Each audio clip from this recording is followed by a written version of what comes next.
Hello साथियों, जय हिंद, राधे राधे, जय श्री कृष्णा। आई होप आप सभी लोग बहुत अच्छे होंगे और आपके बोर्ड एग्जाम की तैयारी बहुत बेहतर तरीके से चल रही होगी। जैसा कि आप सभी लोगों को पता ही है कि हम लोग क्लास 12th केमिस्ट्री के अनसोल्ड पेपर को सॉल्व कर रहे हैं, ठीक है ना भाई। अब ये हमारे पास में है क्या, क्लास 12th केमिस्ट्री का ध्यान रखना आपको, क्या सेट नंबर 6, ठीक है, ये ध्यान रखना है। और ये आपको अनसॉल्व पेपर किसका होगा, तो आप देख सकते होंगे यहाँ पर अनसॉल्व होगा किसका, अग्रवाल मॉडिफाइड का, ठीक है।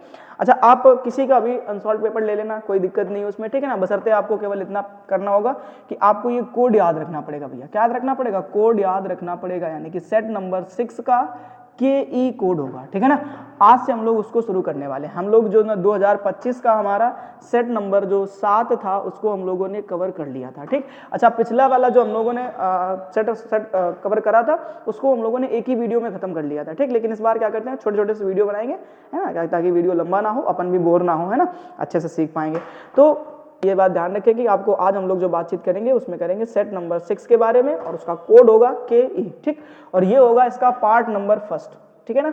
हमने आपसे बता दिया ना कि भैया हम अलग अलग कम से कम 4 पार्ट में पूरे के पूरे सेट को सॉल्व करने वाले हैं, ठीक है। तो आप अच्छे से ध्यान रख लेंगे। चलें, और एक बात ध्यान रखना है कि भैया 25 फरवरी के दिन, ये बात तो आपने अच्छे से देखी होगी कि भैया जब तक आप अनसॉल्व पेपर सॉल्व नहीं करते हो तब तक आपको इस चीज का अनुमान नहीं पता चल पाता है कि किस प्रकार का पेपर बनने वाला है, ठीक है ना। इसीलिए हमने सबसे लेटेस्ट वाले से स्टार्ट करा है, ठीक। हम लोग अभी बहुत पीछे तक जाएंगे, समझ लो जानते, ठीक। हम लोगों ने इसीलिए लेटेस्ट एकदम से शुरू करा ताकि आपको पेपर का पैटर्न बेहतर तरीके से समझ में आ जाए भैया कि किस प्रकार से क्वेश्चन आपके एग्जाम में आने वाले हैं, ठीक। ये बहुत जरूरी होता है ना। आप कितने भी बेहतर तरीके से तैयारी कर लो, अगर आपको एग्जाम का पैटर्न नहीं अच्छे से क्लियर है, या आपको पता नहीं है कि कौन कौन से क्वेश्चन हमारे एग्जाम में आने वाले हैं या किस तरीके के क्वेश्चन हमारे एग्जाम में आने वाले हैं ना, तो फिर परेशान हो जाओगे भाई, ये सच है, ठीक।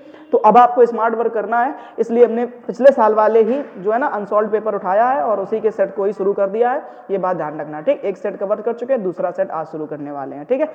चलिए, और अपन चलते हैं और अच्छे तरीके से क्वेश्चन को सीखते हैं, ठीक। यहाँ पर आप देख पा रहे होंगे कि जो सबसे पहला क्वेश्चन हमारा है वो दिया गया है क्या, पहले तो आप देखेंगे यहाँ पर आपको 6 बहुविकल्पी प्रश्न देखने को मिलते हैं, ठीक। अब इन 6 बहुविकल्पी प्रश्नों में आपको क्या करना है, इन सबके ऑप्शन अच्छे से ध्यान से चूज करने होते हैं, ठीक। पहला हमारा क्वेश्चन कह रहा है कि 0.2, ठीक, ध्यान रखना है क्या लिखा हुआ है, 0.2 मोलर। यहाँ पर कैपिटल M बना दिया है। के बाद हर एक चीज को, छोटी से छोटी चीज को बेहतर तरीके से सीखने की कोशिश किया करो, है ना, तभी चीजें क्लियर होती हैं भाई, ये बात ध्यान रखेंगे, ठीक।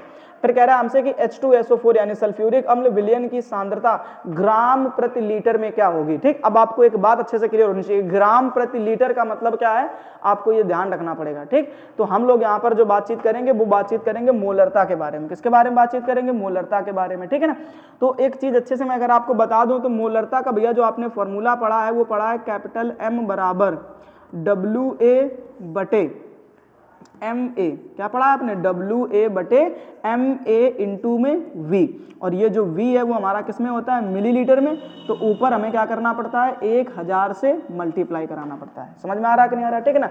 तो ये बात आपको ध्यान रखनी पड़ेगी, ठीक। अब आपसे पूछा गया है कि 0.2 मोलर H2SO4 विलयन की सांद्रता ग्राम प्रति लीटर में क्या होगी, ठीक। तो ग्राम प्रति लीटर में, यानी जो आपसे मान पूछा गया है वो WA का मान पूछा गया भैया। किसका मान पूछा गया है? WA का मान पूछा गया है, ठीक, कि कितने ग्राम आपको लेना पड़ेगा सांद्रता को, है ना। तो अब अगर हम आपको थोड़ी सी बातें समझाएं तो यहाँ पर जो आपको M का मान दिया गया है वो क्वेश्चन में ही दे रखा है। कितना दे रखा है एक बार चेक कर लो फटाफट से, 0.2। तो यहाँ पर लिखोगे तुम 0.2 मोलर, ओके। फिर उसके बाद में अगर हम बातचीत करें इस फॉर्मूले में MA का मान चलेगा, WA का निकालना हमको, ठीक। तो अब हम क्या करेंगे भैया, MA के मान की कहानी समझते हैं। तो MA के मान के लिए आपको ये बात ध्यान रखना है, आपको दिया गया फॉर्मूला H2SO4 का, ठीक। अब इसके लिए जो MA का मान होता है वो होता है भैया 98 ग्राम। कितना होता है? 98 ग्राम प्रति मोल, ओके।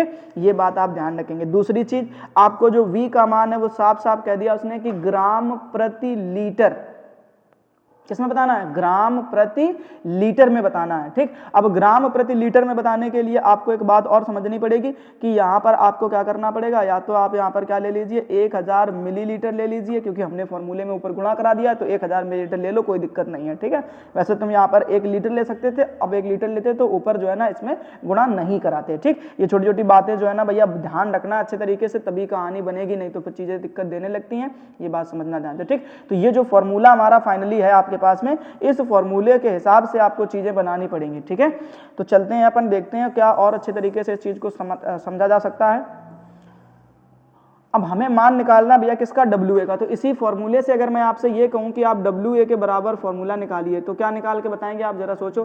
तो WA बराबर निकालेंगे तो ये इधर आ जाएगा, तो आपको यहाँ पर M मिलेगा, M के साथ में तुम्हारा क्या मिल जाएगा आपको, MA भी मिल जाएगा वहीं पर, ठीक। और उसके बाद में आपको यहीं पर क्या मिल जाएगा, V।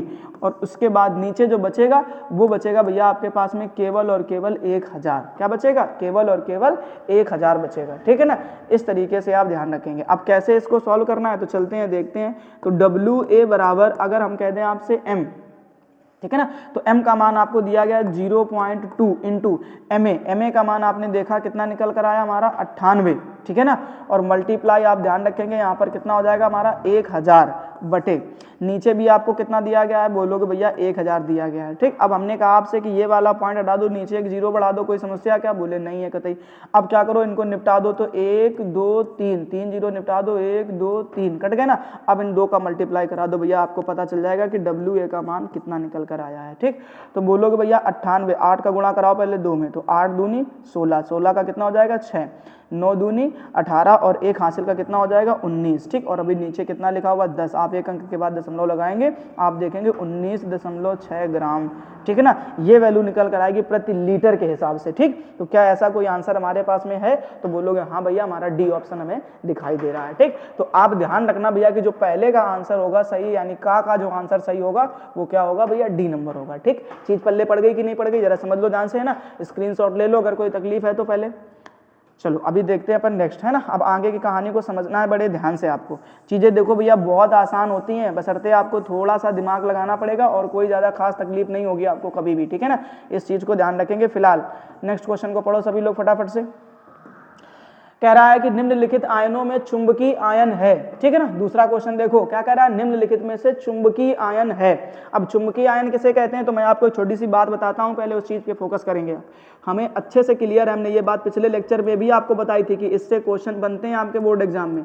अयुग्मित इलेक्ट्रॉन, अयुग्मित इलेक्ट्रॉन की दो बातें आपको ध्यान रखनी है, एक होता है यस, ठीक है ना, और एक होता है नो। मतलब कहने का क्या है कि अगर अयुग्मित इलेक्ट्रॉन है तो क्या कहानी होगी और नहीं है तो क्या कहानी होगी, ठीक। अगर हैं तो दो बातें होंगी, अगर अयुग्मित इलेक्ट्रॉन है तो दो बातें होती हैं, ठीक। अब कौन कौन सी दो बातें होती हैं, अगर अयुग्मित इलेक्ट्रॉन है तो दो बातों में से पहली बात यह है कि वो आयन आपका कैसा होगा, रंगीन होगा, और दूसरा वो आयन आपका कैसा होगा, चुंबकीय होगा, ठीक है ना। ये बात आप अच्छे तरीके से ध्यान रखेंगे। चीजें क्लियर हो गई, बोले हाँ। अगर नहीं है तो भी दो बातें होती हैं, अगर नहीं है तब भी कितनी बातें होंगी, दो बातें होंगी। कौन कौन सी होंगी, तो वो रंगहीन हो जाएगा। अगर अयुग्मित इलेक्ट्रॉन नहीं है तो क्या हो जाएगा, रंगहीन हो जाएगा, और ठीक है, और नहीं है तो आपको ध्यान रखना है कि वो क्या हो जाएगा, प्रतिचुंबकीय हो जाएगा, ठीक है ना, प्रतिचुंबकीय। अच्छा, उसमें एक चीज और हो सकता था कि उसमें अनुचुंबकीय भी आप लिख सकते थे। क्या लिख सकते थे, अनुचुंबकीय भी आप लिख सकते थे, ठीक। ये बात आपको ध्यान रखनी पड़ेगी। पहले ये चीजें नोट करो फटाफट से, दोनों ये नोट्स में लिख लो फटाफट से चीजों को, ठीक है ना, जो आपने, ठीक है। पेन कापी लेकर के भैया साथ में बैठा करो, जो जो मैं इंपॉर्टेंट चीजें आपको दिखा रहा हूँ, लिखा रहा हूँ, वो सभी चीजें भैया आपको यहाँ पर लिखनी पड़ेंगी। ये बात ध्यान रखना है, ठीक, क्योंकि बिना लिखे कुछ नहीं होने वाला है। इस बात को दिमाग में अच्छे से सटा लो, बैठा लो, ठीक। चलो ये चीजें क्लियर हो गई, बोले हाँ। अब अपन क्या करते हैं, क्वेश्चन को बारी बारी से सॉल्व करते हैं, ठीक। जैसे हमारे पास में पहला आपके पास में लिख रखा है जिंक। क्या लिख रखा है, जिंक, ध्यान से समझना। अब जिंक की बात करें तो पहले जिंक को निपटा लेते हैं। तो जिंक कितने नंबर पर आता है, 30 नंबर पर, ठीक। अब इसका इलेक्ट्रॉनिक विन्यास करने बैठोगे तो आप लिखोगे यहाँ पर आर्गन। क्या लिखोगे, आर्गन। उसके बाद में आप लिखेंगे 3D, और 3D के बाद आप लिखेंगे यहाँ पर 4s। जरा देखो ध्यान से, इलेक्ट्रॉन भरो तो इधर 2 भर दिए, इधर कितने हो जाएंगे, 10 हो जाएंगे। मेरी बात सुनना बड़े ध्यान से। अब तुम क्या करने वाले हो, जिंक 2+ की कहानी निकालने वाले हो। तो जैसे ही जिंक 2+ निकालोगे, 2 इलेक्ट्रॉन दान कर दोगे, 28 बचेंगे, बोले हाँ। तो हमेशा इलेक्ट्रॉन निकाले कहाँ से जाते हैं, डी, मतलब बातम कोष से, तो एस में से निकाल दिए। तो अब यहाँ पर ध्यान से देखो, 3 के डी में कितने आपके पास इलेक्ट्रॉन है, बोलोगे 10 हैं। तो 10 इलेक्ट्रॉन के लिए हमने क्या बताया आपको, पहले तो 5 कक्षक बना लो फटाफट से। है ना। तो ऐसे तुम 5 कक्षक बनाओगे, सब में भर दो जरा, 2 3 4 और ये 5, ये 6, ये 7 और ये 8, ये 9 और ये 10, ठीक, 10 भर दिए। क्या कोई अयुग्मित इलेक्ट्रॉन दिख रहा? बोले नहीं दिख रहा भैया ना, तो ये तो आंसर सही नहीं हो सकता, क्योंकि अयुग्मित होगा तभी चुंबकीय होगा, क्योंकि आपका जो क्वेश्चन है वो यही पूछा गया कि भैया हमें ये बता दो कि चुंबकीय कौन होगा, बाकी हमें दुनियादारी से मतलब नहीं है। तो पहला तो आपका भैया चुंबकीय होने वाला नहीं है, ठीक। अब अपन चलते हैं दूसरे ऑप्शन की तरफ, ठीक। अब दूसरे ऑप्शन में आपको दिया गया निकिल, तो निकिल कितने नंबर पर होता है, पहले ये बातचीत कर लेते हैं, ठीक है। तो इसका नंबर होता है भैया 28। अब 28 नंबर पर होता है, तो आप यहाँ पर इसका कैसे इलेक्ट्रॉनिक विन्यास करेंगे, तो आर्गन 3d और 4s, ठीक है भैया, ऐसे ध्यान रखेंगे, चीज़ें क्लियर करना ध्यान से। तो हमने कहा इसको भर दो, तो 18 और 2 20, 20 और 8 28, ऐसे करोगे? बोलेगे हाँ। अब तुम्हें यहाँ पर क्या करना है, तो निकिल का कितना निकालना है तुम्हें, देखो ध्यान से, मेरे ख्याल से सिंगल का प्लस नहीं डबल का प्लस है भैया, ठीक है ना। तो डबल प्लस निकालना, इसका मतलब 2 दान करोगे तो कितने बचेंगे आपके पास, 26। अब 2 दान करोगे तो निकालोगे तो ऐसी में से ही बातम कोष से ही तो निकालोगे। अभी भी आपके पास में डी में कितने इलेक्ट्रॉन बचे हैं, 8। अब अगर इसको आप भरने जाओगे, तो जब आप भरोगे जाकर के ना, तो आपको खुद अच्छी तरीके से ये बात क्लियर हो गई होगी अब कि हम जब भरेंगे इलेक्ट्रॉन को ना, तो 1 2 3 4 और ये 5, ये 6 और ये 7 और ये 8, अभी देखो 2 अयुग्मित इलेक्ट्रॉन हैं, बोलोगे हाँ, तो यही हमारा आंसर हो जाएगा, कैसा, चुंबकीय, ठीक है ना। चलो एक बात क्लियर हो गई कि नहीं होगी, बोले हाँ। अब एक काम करो, एक और दूसरा अंगा वाला देख लेते हैं, तो कह रहा Cu2+ की बात कर रहा। तो पहले अगर हम कॉपर की बातचीत करें, तो कॉपर कितने नंबर पर होता है, 29 नंबर पर होता है। तो इसका अगर हम इलेक्ट्रॉनिक विन्यास निकालेंगे, तो आप लिखेंगे आर्गन 3d और 4s, ठीक। कैसे पता चलेगा, जरा ध्यान देना। हमसे कहा गया है कि एस में आपको कितना भरना होता है 1, डी में कितना भरना होता है 10, ये अपवाद की कैटेगरी में आता है। अब आप कॉपर का 2+ निकालोगे भैया, तो कितने बचेंगे आपके पास में, 27। तो एक तो यहाँ से निकाल दिया, एक यहाँ से निकालोगे, तो देखोगे भैया कि 3d में आपके पास में कितना बचेगा, 9। अब 9 इलेक्ट्रॉन भरोगे, तो एक यहाँ भर दोगे, तब भी तो आपके पास में एक अयुग्मित इलेक्ट्रॉन यहाँ पे बच रहा है। जैसे इसमें कितने युग्मित बच रहे थे, 2 इलेक्ट्रॉन बच रहे थे, इसमें कितना बच रहा, 1 बच रहा। इसका मतलब ये भी होना चाहिए चुंबकीय, ठीक। तो हाँ बिल्कुल ये चुंबकीय है, ये बात ध्यान रखना, ठीक है ना। अब इसमें पता नहीं पेपर में कैसे क्या कर दिया गया, ठीक, 2 ऑप्शन सही करके बता दिए गए हैं। बात क्लियर हुई कि नहीं हुई, तो ध्यान रखना अच्छे तरीके से, ठीक, कि इसमें आपका बी और सी दोनों ऑप्शन सही हो जाएंगे। चीज़ें क्लियर हो जाती हैं तो स्क्रीनशॉट ले लीजिए फटाफट से, फिर हम लोग आगे की बातचीत करते हैं, ठीक है। तो समझ में आ गया होगा मेरे ख्याल से कि कैसे कैसे क्वेश्चन को बनाना होता है, ठीक है। चलो अभी देखते हैं अपन नेक्स्ट क्वेश्चन। अब नेक्स्ट क्वेश्चन में देखो, तो आपको यहाँ पर इसमें ना बी भी सही है और सी भी सही है, दोनों सही हो जाएंगे, ठीक। अब अगर निम्नलिखित में से कौन सा आयन उपसह संयोजन यौगिक नहीं बनाता है, नहीं बनाता है, ध्यान रखना, ठीक। तो हमने आपको पढ़ा रखा है बेटा ना कि जितने भी हमारे पास में डी ब्लॉक के तत्व होते हैं, कौन से ब्लॉक के, तो बोलोगे भैया डी ब्लॉक के, ठीक। तो जो डी ब्लॉक के तत्व होते हैं वो सभी के सभी तत्व क्या कर लेते हैं, उपसह संयोजन यौगिक बना लेते हैं, ठीक। लेकिन जो एस ब्लॉक के तत्व होते हैं वो नहीं बनाते हैं, ये बात ध्यान रखना। जो कहाँ के होते हैं, एस ब्लॉक के तत्व होते हैं वो उपसह संयोजन यौगिक नहीं बनाते हैं, ये बात आप ध्यान रखना। जो डी ब्लॉक के होते हैं वो बना लेते हैं। तो अब आप यहाँ पर देख पा रहे होंगे आपका जो पहला ही ऑप्शन लिखा हुआ है ए नंबर, ठीक। ये किसका है, तो एस ब्लॉक का तत्व है। किसका तत्व है, एस ब्लॉक का तत्व है। तो ये इसका मतलब जो है ना कि ये नहीं बनाने वाला है, ठीक है ना भाई। इतनी अच्छी सी चीज समझ में आ गई सभी को, बोले हाँ। अब अपन आगे की बातचीत करते हैं। कह रहा एसिटिक अम्ल की, सुनना 3 क्वेश्चन आपने कर लिए, चौथा क्वेश्चन देखो ध्यान से। एसिटिक अम्ल की हाइड्रोजोइक अम्ल के साथ सांद्र सल्फ्यूरिक अम्ल की उपस्थिति में 0 डिग्री सेंटीग्रेड पर क्रिया कराने पर बनता है। चलिए भाई देख लेते क्या बनता है, ठीक है। अब क्या कह रहा है हमसे, एसिटिक अम्ल, तो भैया पहले फॉर्मूला लिखो फटाफट से एसिटिक अम्ल का। तो क्या होता है, तो बोलोगे CH3 डबल बॉन्ड O और यहाँ पे क्या लिख दो OH, ठीक है ना भैया। अब किसके साथ करानी है, हाइड्रोजोइक अम्ल। तो हाइड्रोजोइक अम्ल का फॉर्मूला होता है N3H, ध्यान रखेंगे भैया। और उसके बाद में ध्यान रखना इसमें उपस्थिति में क्या लेना है, तो कह रहा है सांद्र H2SO4, ठीक है ना, ये बात ध्यान रखेंगे। तो सांद्र H2SO4 टेम्परेचर कितना कह रहा है, बोले 0 डिग्री सेंटीग्रेड। इतना करने के बाद अब आपको मेरी एक छोटी सी बात ध्यान रखनी है भैया। वो क्या ध्यान रखनी है कि सबसे पहले तो आप यहाँ से क्या करेंगे, इस तरीके से यहाँ से आप निकालेंगे किस चीज़ को, तो दिख रहा होगा भैया कि आपको यहाँ से CO2 गैस मिल गई। क्या मिल गई, CO2 गैस देखने को मिल गई भैया, ठीक है। बोले हाँ समझ में आ गया कहानी, ठीक। और उसके बाद में यहीं से आप नाइट्रोजन के 2 मॉलिक्यूल बाहर कर देंगे, ठीक। तो ये 2 गैसें आपको देखने को मिल गई, कार्बन कार्बन डाइऑक्साइड और नाइट्रोजन गैस। अब क्या बचा तुम्हारे पास में, तुम बोलोगे भैया इधर हमारे पास बचा है CH3। ध्यान से देखो बेटा, क्या बचा है CH3। इधर हमारे पास में क्या बचा है, एक N बचा हुआ है, ठीक, 2 निकल गए N, देखो ध्यान से, एक बचा, और ये हाइड्रोजन हमारे पास कितने बचे, 2, तो हम लोग यहाँ पर क्या लिख देंगे, NH2, ठीक है ना भैया। अब इस चीज को हम लोग क्या बोलते हैं, जरा नाम लिख करके बता देंगे, तो बोलोगे भैया इसको हम लोग बोलते हैं मेथिल एमीन, ठीक है ना। ये मेथिल, ये एमीन, तो क्या बन गया भैया, मेथिल एमीन बन गया। तो है कोई ऑप्शन आपके पास में, तो बोलोगे हाँ, ये हमारे पास में इसका बी नंबर सही हो जाएगा, मेथिल एमीन। चीजें क्लियर हुई कि नहीं भी, तो ध्यान रखना है, फटाफट से इसको भी जल्दी से स्क्रीनशॉट ले लो, लिखते रहो, साथ में हाथ पैर चलाते रहो बेटा, नहीं तो बड़ी तकलीफ होने वाली। ये मत सोचो कि हम केवल देख करके ही काम चला लेंगे, नहीं, लिखो पेन कॉपी लेकर के उनको, तभी मजा आने वाला, तभी चीजें देर तक टिकने वाली हैं दिमाग में, ठीक। अब कहना एनिलीन के ब्रोमीनन से प्राप्त होता है। चलो भाई इस क्वेश्चन को भी देख लेते हैं कि एनिलीन के ब्रोमीनन से हमें क्या मिल जाता है, ठीक है ना। तो अब एनिलीन क्या होता है, सबसे पहले उस चीज को समझते हैं। तो एनिलीन के लिए आपको एक बात ध्यान रखनी पड़ेगी भैया, वो ये कि हमें पता है कि बेंजीन समूह के ऊपर क्या जोड़ना होता है, NH2 जोड़ देना होता है, इसको कहते हैं भैया एनिलीन, ठीक। अब इसका क्या कराना है, ब्रोमीनन, तो ब्रोमीनन का मतलब होता है भैया ब्रोमीन के साथ में अभिक्रिया, ठीक है ना। और बड़ा ही आसान काम होता है, जब आप ब्रोमीनन कराते हैं यानी ब्रोमीन के साथ अभिक्रिया कराते हैं या ब्रोमीनीकरण अभिक्रिया कराते हैं, तब आपको ये बात ध्यान रखनी है कि दोनों ऑर्थो पे और पैरा पे हमें क्या करना, ब्रोमीन को चिपका देना। अच्छा, सबको पता होता है कि बेंजीन के हर एक कार्बन के पास में एक एक हाइड्रोजन होता है, तो अगर मैं कहूँ तो आपको दिखा भी दूँ, ठीक है ना, जहाँ जहाँ जोड़ना है वहाँ वहाँ के दिखा दे रहे, बाकी होता तो यहाँ पर भी है, होता तो यहाँ पर भी। अब यहाँ नहीं होगा, क्यों नहीं होगा, क्योंकि यहाँ पे ऑलरेडी NH2 जुड़ा हुआ है, ठीक। तो हमने कहा ये 3 हाइड्रोजन यहाँ से निकाल करके बाहर कर दो भैया, बोले क्या कर दे, 3 हाइड्रोजन निकाल करके बाहर कर दो, ठीक। और हमने कहा ऐसे, तो 3 जब तुमने हाइड्रोजन निकाल दिए तो आप देखोगे कि 3H बाहर हो गए, और यहाँ से 3 Br ले लो तो आप देखोगे हाइड्रोजन ब्रोमाइड के 3 मॉलिक्यूल ऐसे यहाँ से क्या देखेंगे, आपको बाहर होते हुए नजर आएंगे। तो 3 तो आपने उधर दे दिए, अब जहाँ खाली करे हो वहाँ भी जोड़ोगे तो टोटल कितने चाहिए हमको, 6। तो अब यहाँ पर आप एक काम कर सकते हो कि इस तरीके से आप यहाँ पर शकल बनाएंगे और यहाँ पर आपको क्या करना है, जोड़ देना है। तो NH2 तो आपका यहाँ पर ऑलरेडी जुड़ा ही हुआ था।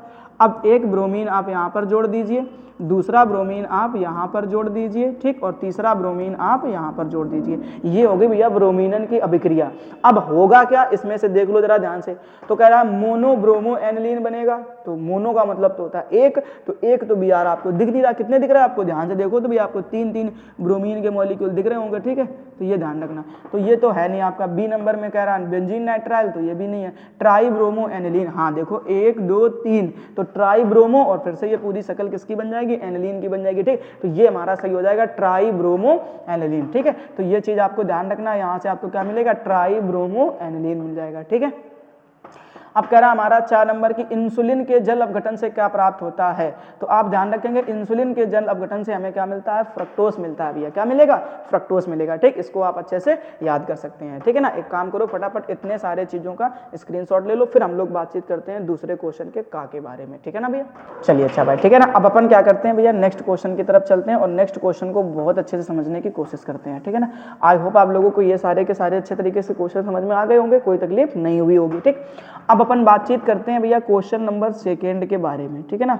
और सेकेंड का क्वेश्चन का नंबर जो क्वेश्चन है उसमें कह रहा है आपसे कि राउल्ट के नियम को परिभाषित करिए, ठीक है ना। राउल्ट के नियम को परिभाषित कर समझाइए, ठीक। तो आपको कोई दिक्कत नहीं, जो आपको हेडिंग बना लेनी है राउल्ट का नियम, क्या लिखोगे आप, राउल्ट का नियम, ठीक है ना, ऐसे ये ध्यान रखना है, राउल्ट का नियम, ठीक है ना भैया।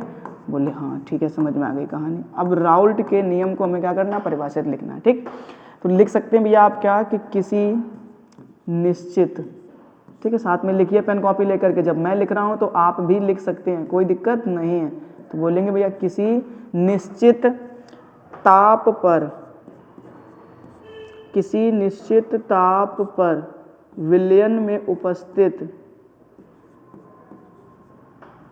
विलयन में उपस्थित, ठीक है ना, किसी निश्चित ताप पर विलयन में उपस्थित किसी अवयव का, किसी अवयव का, किसी अवयव का वाष्प दाब, वाष्प दाब उस अवयव के, उस अवयव के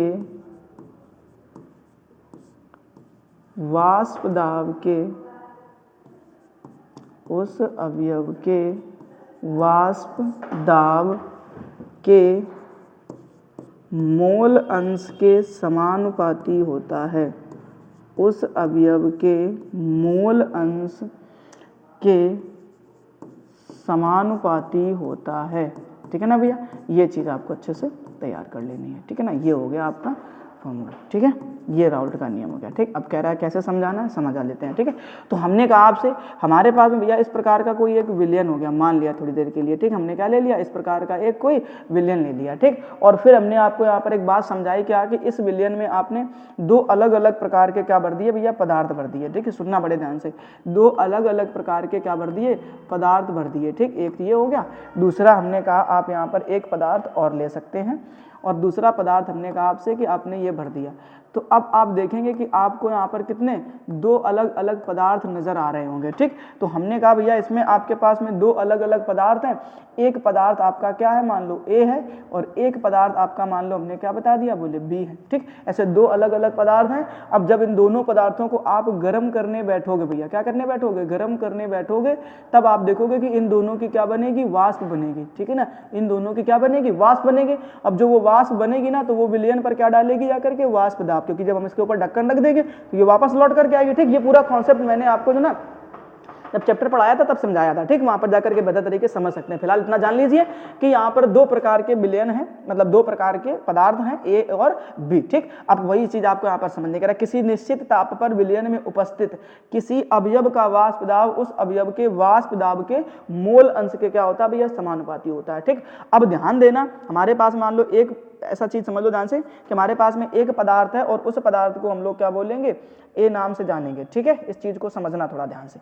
तो हमने कहा हमारे पास में एक पदार्थ है, उसको ए है, तो ए का जो वाष्प दाब है वो क्या हो जाएगा, पी ए हो जाएगा। ठीक, और वो उसके वाष्प दाब जो ना मोल अंश के समानुपाती होगा, तो मोल अंश को किससे लिखते हैं, एक्स से। अब ए है तो क्या लिख देना, ए लिख देना। ठीक, इसी चीज को अगर हम थोड़ा आगे बढ़ाएंगे तो हमें मिल जाएगा पी ए बराबर, ध्यान रखना, तो पी नॉट ए क्या मिल जाएगा, पी नॉट ए इंटू में क्या मिल जाएगा भैया, एक्स ए मिल जाएगा। ठीक, ये चीज लिख लेना ध्यान से।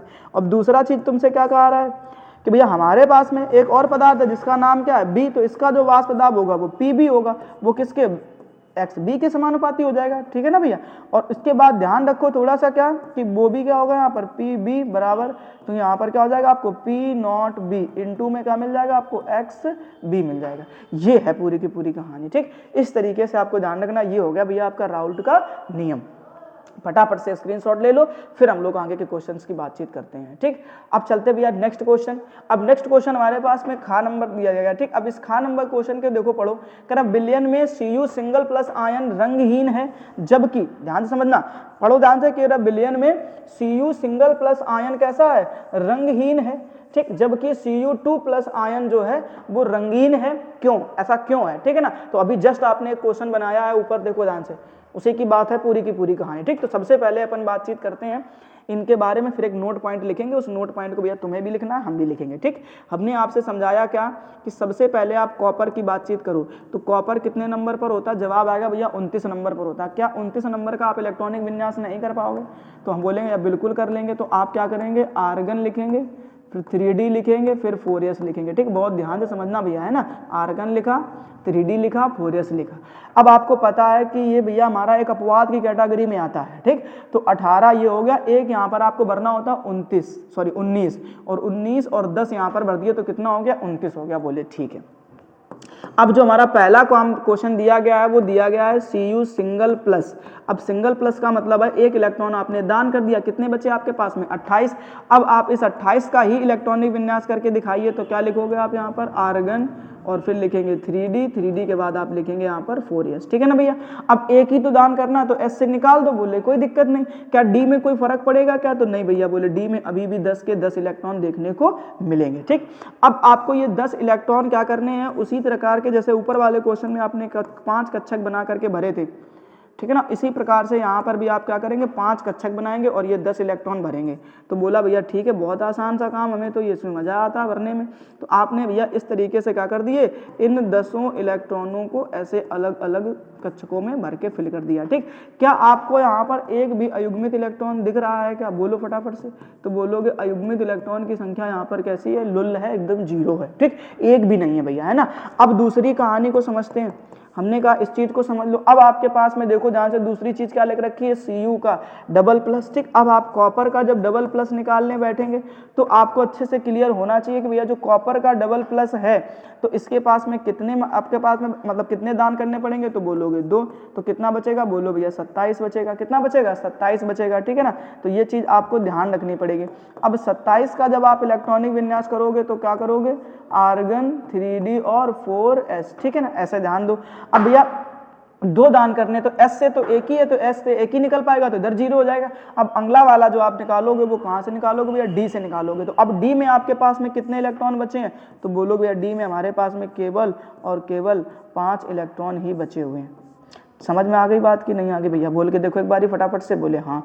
अब इसमें 9 इलेक्ट्रॉन भरो, तो बोले 1 2 3 4 और ये 5। ठीक, और ये 6, ये 7 और ये 8 और ये 9। ठीक, अब आपने देखा ध्यान से कि यहाँ पर आपको एक सिंगल इलेक्ट्रॉन दिखाई दे रहा है कि नहीं दे रहा, बोले भैया बिल्कुल दिख रहा है। तो अब यहाँ पर बोलोगे कि भैया हमारे पास में अयुग्मित जो इलेक्ट्रॉन है वो कितना दिख रहा है भैया, 1 दिख रहा है। ठीक, अच्छा इतना लिखने के बाद, ये सब करने के बाद आपको एक नोट पॉइंट और लिख देना पड़ता है भैया। वो क्या लिखेंगे, तुम तुरंत बोलोगे भैया क्या, ठीक है ना, ऐसे लिख सकते हो कि Cu सिंगल प्लस में, सुन लो ध्यान से, मैं बात लिखना आपको ये है, ठीक है ना, क्या कि Cu सिंगल प्लस में एक अयुग्मित इलेक्ट्रॉन उपस्थित है।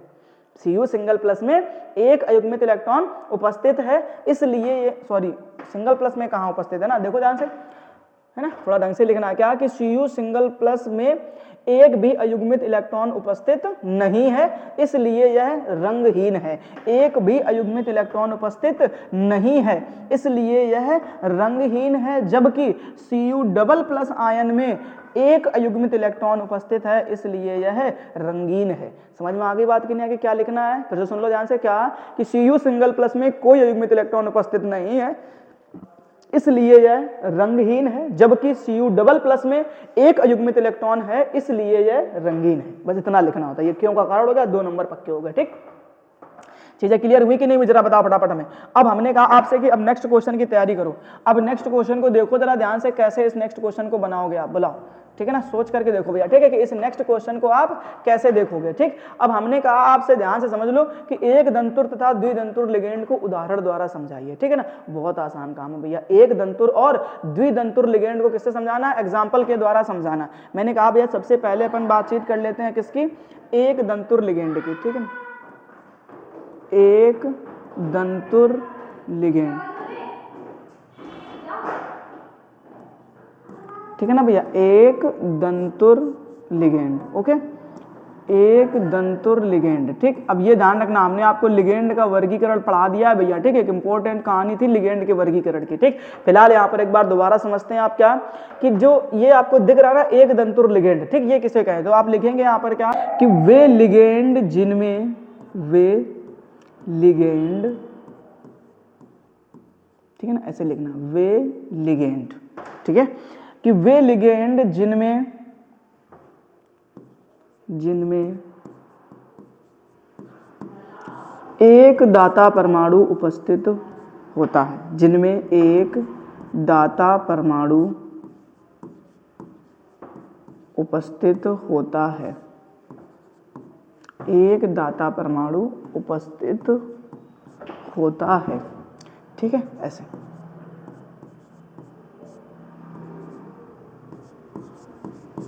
ओके, चीजें क्लियर हो गई, बोले हाँ भैया समझ में आ गया, एग्जाम्पल भी यहीं पे चिपका लो। ठीक है, ये आसान सी चीज है। तो आप यहाँ पर लिख सकते हो, मैंने कहा आपसे कि क्लोरीन लिख दो। ठीक, सिंगल का माइनस चार्ज है, ये इकलौता दाता परमाणु है। ठीक, फिर हमने कहा आपसे फ्लोरीन लिख दो, इकलौता दाता परमाणु है। ठीक है ना, कोई समस्या की बात ही नहीं है। ठीक है ना, ऐसे ध्यान रखना। फिर मैंने कहा आपसे जल लिख दो, क्या लिख दो, जल लिख दो, ठीक। इकलौता दाता परमाणु है और वो कौन होता है, ऑक्सीजन होता है, ठीक है। तो ऐसे आपको ध्यान रखना, मैंने कहा यहाँ पे एमीन भी लिख दो, कोई दिक्कत नहीं, ऐसे आप लिख सकते हैं कई सारे नाम को, ठीक। फिर मैंने आपसे एक छोटी सी बात और बताई, वो हमने कहा भैया कि एक दंतुर की कहानी तो भैया ठीक है समझ में आती है हमको, एक दंतुर की कहानी तो ठीक है हमें समझ में आती भैया, ठीक। अब हमें बता दीजिए द्विदंतुर लिगेंड की कहानी, ठीक। तो अब आप हेडिंग बना करके लिखेंगे द्विदंतुर लिगेंड, ठीक है ना भैया। ध्यान रखना है क्या लिखना आपको, द्विदंतुर लिगेंड।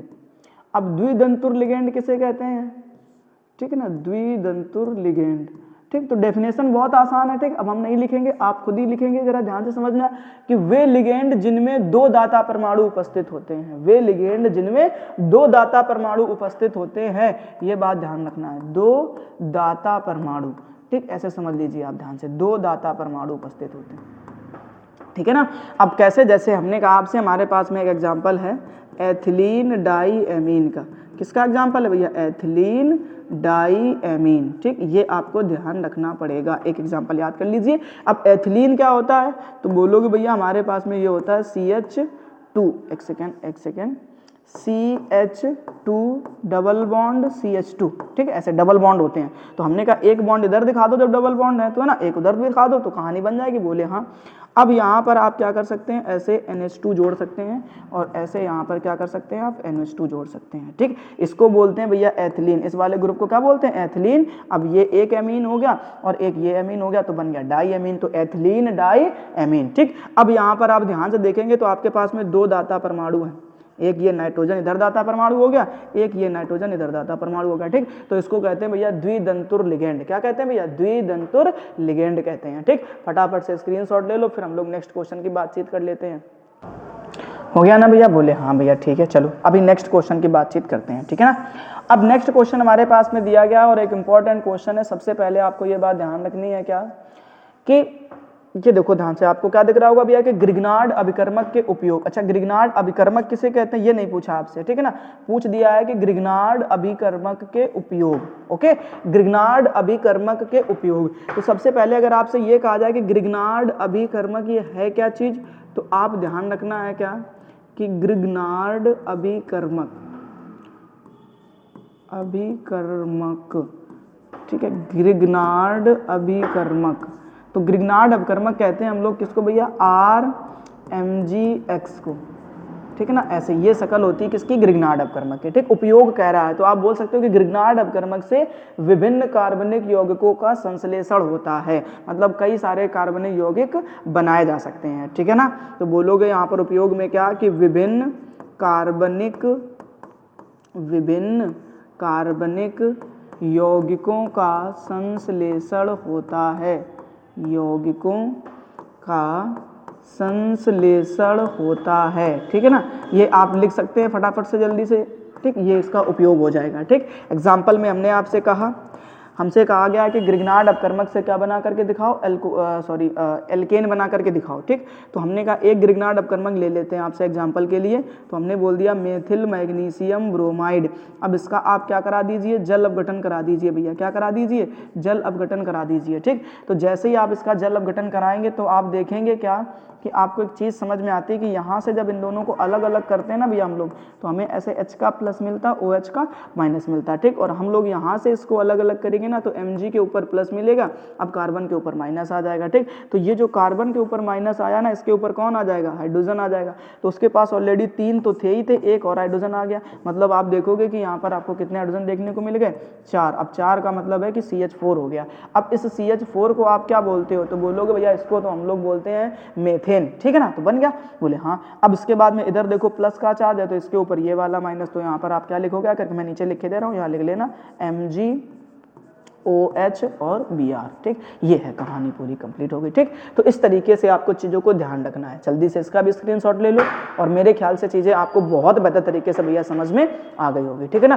तो वीडियो लंबा हो जाएगा, ठीक, इसलिए हम लोग क्या करते हैं आज के लेक्चर में केवल 2 क्वेश्चन को ही सॉल्व करते हैं, ठीक है ना। बाकी के 3 और 4 या 5 क्वेश्चन यानी 3 क्वेश्चन को हम लोग नेक्स्ट लेक्चर में सॉल्व करेंगे। जैसा कि हमने आपको शुरुआत में बताया था कि हम कम से कम एक सेट के 4 लेक्चर आपको लेकर के आएंगे, ठीक, और उसमें थोड़े थोड़े क्वेश्चन करके आपको अच्छे से डिटेल से सिखा करके जाएंगे, ठीक है ना भैया। तो अगर आपको ये वीडियो पसंद आया है तो हर रोज की तरीके से आपसे सिर्फ एक अच्छे से कमेंट उम्मीद करते हैं भैया, ठीक है ना। तो वीडियो को लाइक कर दीजिएगा और एक प्यारा सा कमेंट दे दीजिए अगर चीज़ें आपको बेहतर तरीके से समझ में आई हैं, ठीक। या आपका कोई डाउट रह गया है तो वो डाउट आप अपने हमसे, ठीक है ना, कमेंट बॉक्स में पूछ सकते हैं भैया, ठीक है ना। हम आपको वहीं कमेंट बॉक्स में ही आपका रिप्लाई करेंगे, बशर्ते आपको कमेंट थोड़ी अच्छे से करनी है, ठीक है ना। जो क्वेश्चन हो वो क्वेश्चन पूछिए, ठीक है। वीडियो पसंद आया तो उसके हिसाब से कमेंट करिए, ठीक है ना भैया। और अगर चैनल पर आप पहली बार आए हुए हैं तो चैनल को सब्सक्राइब कर लीजिए, ताकि जब भी मैं इस सेट का नेक्स्ट वीडियो अपलोड करूँ उसका नोटिफिकेशन आपको समय पर मिल जाए, ठीक है ना भैया।